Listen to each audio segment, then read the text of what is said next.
उर्दू के मशहूर और मकबूल शायर अल्लामा इकबाल ने लिखा था, है राम के वजूद पर हिंदुस्तां को नाज, अहले नज़र समझते हैं उनको इमाम हिंद। और ये संत नहीं है, ये अपना भेष बदलकर इस सनातन धर्म को झुठलाना चाहते हैं, जिससे कि मीडिया में उठें।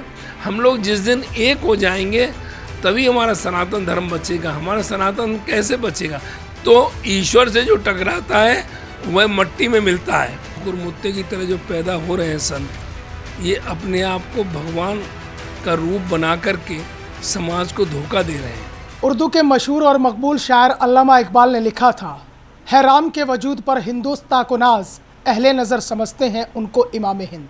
यानी अल्लामा इकबाल ने मर्यादा पुरुषोत्तम श्री राम को इमाम हिंद कहा। लेकिन अफसोस की बात है कि बदलते दौर में जो स्वयंभू संत हैं, जो खुद को संत कहते हैं, खुद को बाबा कहते हैं, वो लगातार सनातन धर्म का अपमान कर रहे हैं। और अफसोस इस बात का है कि उनके अनुयायी उनके सामने बैठते हैं और सनातन धर्म का अपमान होता है तो न केवल तालियां बजाते हैं बल्कि खूब खिलखिलाते भी हैं, हंसते हैं, मुस्कुराते हैं। बहुत लंबी फहरिस्त है। कभी संत आशाराम की बात कर लें, संत रामपाल आता है, वो कहते हैं कि कावड़ यात्रा घोर पाप है, कावड़ यात्रा नहीं होनी चाहिए। हाथरस वाले बाबा, आपने देखा कितना बड़ा कांड हुआ, न जाने कितने लोग काल के गाल में समा गए। वो अपने प्रवचन में कहता है कि मैं संत और सनातन को ख़त्म कर दूंगा। अब एक नए बाबा आए हैं, सदगुरु जग्गी वासुदेव महाराज। इनकी एक वीडियो, हालांकि वो वीडियो तो काफ़ी पुरानी है लेकिन अब तेज़ी के साथ सोशल मीडिया पर वायरल हो रही है, और जिसने अपने नाम के साथ उपनाम भगवान श्री कृष्ण के नाम पर रखा हुआ है वासुदेव, वो भगवान श्री कृष्ण को भी अलग तरीके से देखते हैं, गलत बयानबाजी करते हैं। लेकिन अब बयानबाजी भगवान श्री राम को लेकर आई है और ये सदगुरु खुद को कहने वाले जग्गी वासुदेव महाराज ये कह रहे हैं कि भगवान श्री राम इस दुनिया के सबसे असफल व्यक्ति हैं। लगातार सनातन धर्म का अपमान हो रहा है और ऐसे में साधु संतों में भी ये चिंता का विषय बना हुआ है। खास बातचीत के लिए मेरे साथ मौजूद हैं, जूना अखाड़े से आते हैं और दुधेश्वर नाथ मठ मंदिर के महंत श्री नारायण गिरी जी महाराज के शिष्य हैं, रमेशानंद गिरी जी महाराज। आपका बहुत बहुत स्वागत है न्यूज़ वन इंडिया पर।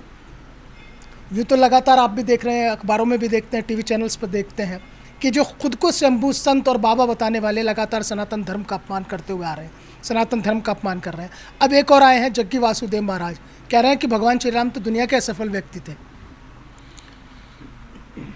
ऐसा है, जो ये लोग जो कुकुरमुत्ते की तरह जो पैदा हो रहे हैं संत, ये अपने आप को भगवान का रूप बना करके समाज को धोखा दे रहे हैं, समाज को गुमराह कर रहे हैं।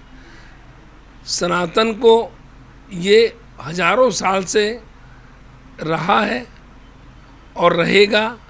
इसको सनातन धर्म को कोई आज तक कभी ख़त्म नहीं कर पाया। द्वापर में भी, त्रेता में भी सनातन धर्म चला आ रहा है। तो ये जो नए नए जो पैदा हो रहे हैं साधु संत, ये अपने आप को दिखावा करते हैं और अपना व्यापार चला रहे हैं। परिवार ये इसको सनातन के जो अपेक्षा करके उसको उल्टा सीधा बोल करके ये लोग अपने आप को उठाना चाहते हैं मीडिया में कि हम बहुत बड़े संत हैं। ये सब धोखा करते हैं लोगों के, समाज के साथ। और ये संत नहीं है, ये अपना भेष बदलकर इस सनातन धर्म को झुठलाना चाहते हैं, जिससे कि मीडिया में उठें और देश में हमारा नाम हो कि कोई सनातन को झूठ कहलाने वाला भी कोई व्यक्ति है। तो हमें इनकी तरफ नहीं जाना चाहिए। वैसे तो हम लोग सनातन धर्म के जो अनुयायी हैं वह कभी भी इस बात का कटाक्ष ही नहीं करेंगे अगर सनातन धर्म को मानेंगे। अभी हमारे हिंदुत्व में थोड़ा सा यही कमी है, जगाना पड़ता है। जग तो जाते हैं, जगाना पड़ता है। हम लोग जिस दिन एक हो जाएंगे तभी हमारा सनातन धर्म बचेगा। हमारा सनातन कैसे बचेगा? जब इस तरह के लोग हमारे समाज में पैदा हो रहे हैं और गलत गुमराह कर कर के समाज को भटका रहे हैं, तो इस पर कार्रवाई होनी चाहिए। यह गलत है, संदेश गलत जाता है, इस पर कठोर कार्रवाई होनी चाहिए। सरकार से भी हम यही कहेंगे कि इस पर कठोर कार्रवाई करें। जो इस तरह के अपने हिंदुत्व की रक्षा करने के बजाय उस सनातन धर्म को उल्टा सीधा कहना ये ठीक नहीं है और समाज में ये विष फैलाना भी ठीक नहीं है। रमेशानंद जी, योगी जी भी तो यही कह रहे हैं कि अगर एक रहेंगे तो नेक रहेंगे और बटेंगे तो कटेंगे। लेकिन ऐसे हालातों में क्या होगा कि जब ये स्वयंभू संत खुद को कहने वाले और समाज के अंदर इस तरह से भ्रमित फैलाने वाले ये संत अगर इस तरह से आकर एक समाज को एक साथ जोड़ लेंगे तो फिर तो दिक्कतें हो जाएंगी। योगी जी महाराज जी हैं जो वह सत्य कहते हैं, जो कहते हैं भाई बटेंगे, जब बट जाएंगे तो हम एकता नहीं रहेगी तो हमको कोई कुछ भी कर सकता है, कैसे भी नुकसान पहुंचा सकता है, कैसे भी हानि पहुंचा सकता है। एक होकर के रहना चाहिए। विशेष समुदाय के लोग भी जिस तरह अपने एक रहते हैं हम लोग भी एक रहें और आपस में भाईचारा भी, ऐसी बात नहीं है। लेकिन हम जब ये समाज को बांटने वाले हिंदुत्व ही हमारे कुछ लोग ऐसे निकल के आ रहे हैं कुकुर मुत्ते की तरह, तो ये नहीं होना चाहिए। इन पर कठोर कार्रवाई हो। मैं फिर दोबारा यही कहूँगा कि इन लोगों का ये प्रचार प्रसार बंद किया जाए और इन पर तुरंत एक्शन लिया जाए। मेरा सवाल भी तो वही है कि जो विशेष समुदाय के लोग हैं अक्सर ये बातें आ जाती हैं कि सनातन धर्म को वो चोट पहुंचाने की कोशिश करते हैं, लेकिन यहाँ तो चोट पहुंचाने वाले कोई बाहर के नहीं है, घर के अंदर के ही हैं और तभी तो बटे जा रहे हैं। यही तो कहे, बाहर वालों से तो लोग निमट लें, लेकिन अपने अंदर के लोग ही अपने आप को गुमराह, समाज को, अपने समाज को खुद गुमराह करके अपने आप को उठाना चाहते हैं, अपना व्यापार चलाना चाहते हैं, मीडिया में उठना चाहते हैं, समझते हैं हमारी बराबर कोई संत नहीं, जबकि वह कुछ भी नहीं है। वह 3 में न 13 में कहीं कुछ नहीं है और ज़बरदस्ती समाज में अपने आप को दिखावा करते हैं वो कि हम बहुत बड़े संत हैं, जबकि वो कुछ नहीं है। संत का नाम होता है शांत और अपने सनातन धर्म को लेके साथ चलने वाले को संत कहते हैं। उसका कटाक्ष करने वाले को संत नहीं कहते। अपने हिंदुत्व के धर्म को जो कटाक्ष करता है वो संत नहीं है, वह दिखावा मात्र है। संत की आपने परिभाषा बता दी, सदगुरु की क्या परिभाषा होती है? क्या ये इसी तरह से सदगुरु बन जाते हैं या कि ईश्वरीय आपको एक वरदान लेकर आना होगा? सदगुरु बनने के लिए तो ईश्वर की विशेष कृपा चाहिए।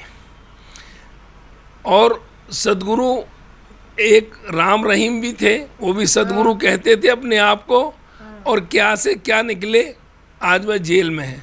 कैसे कैसे उन्होंने ढंग किए, समाज को गुमराह किया। आसाराम भी सदगुरु कहते थे और अपने आप को भगवान भी कहते थे कि हम बहुत बड़े भगवान हैं, और उन्होंने आसाराम रामायण भी छपवा दी कि हम तो सब भगवानों को हटाइए और मेरी पूजा कीजिए, मेरी रामायण पढ़िए। तो ईश्वर से जो टकराता है वह मट्टी में मिलता है, ये सत्य बात है, कड़वा सच है। तो जो ईश्वर से टकराया है वह मिट्टी में मिला है, और ईश्वर से टकराने वाला कभी शांति से नहीं बैठ सकता, वह मिट्टी में ही मिल करके ही उसको समाप्त होना है। रमेशानंद जी, एक बात और मैं जानना चाहूँगा, जैसा आपने जिक्र किया है कि ये लोग समाज को बांटने का काम कर रहे हैं, इन पर कार्रवाई होनी चाहिए, लेकिन उन लोगों का क्या कीजिएगा कि जो लोग हज़ारों की संख्या में, लाखों की संख्या में इनके अनुयायी हो जाते हैं, इनके प्रवचनों में पहुंचते हैं, इनके कार्यक्रमों में पहुंचते हैं, और फिर वहां जाकर जब सनातन धर्म का अपमान होता है तो तालियां बजाते हैं?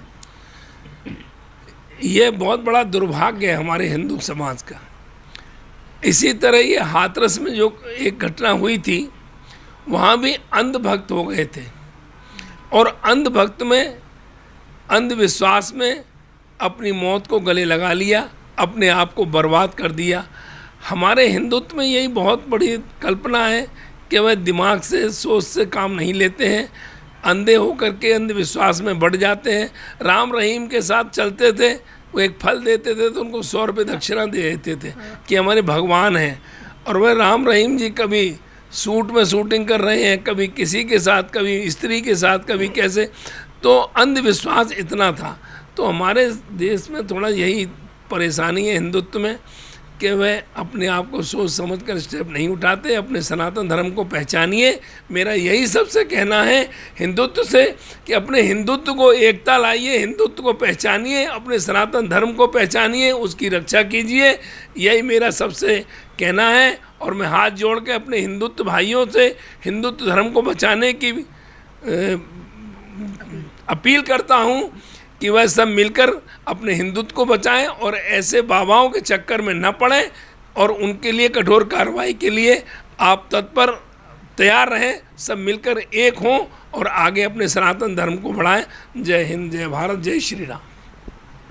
रमेशानंद गिरी जी महाराज हमारे साथ बातचीत कर रहे थे और उन्होंने साफ तौर पर कहा है कि संत सनातन धर्म को और हिंदुत्व को बचाने के लिए खुद से जागरूक होना पड़ेगा, क्योंकि जो लगातार ये स्वयंभू संत खुद को कहने वाले, खुद को बाबा बताने वाले, जिन्हें सनातन धर्म का ज्ञान नहीं है, ज्ञान ऐसा देते हैं कि अगर कोई ज्ञानी सुन ले तो शायद वो अज्ञानी हो जाए, और जनता जो है यानी कि जो हिंदुत्व समाज से आने वाले लोग हैं वो गुमराह होते चले जाते हैं। तो ऐसे में ज़रूरी है कि संत सनातन और हिंदुत्व को अगर पहचानना है तो फिर आपको उस अध्यात्म में जाना होगा और उस हज़ारों साल पुराने जो त्रेता और द्वापर युग से चला आ रहा सनातन धर्म है, उस सनातन धर्म को आत्मसात करना होगा, और उस सनातन धर्म को आत्मसात करने के बाद ही जो हिंदुत्व की ध्वज पताका है वो लगातार इसी तरह से फैलती रहेगी। वीडियो जर्नलिस्ट मूलचंद चौहान के साथ मोहसिन खान, न्यूज़ 1 इंडिया, गाजियाबाद।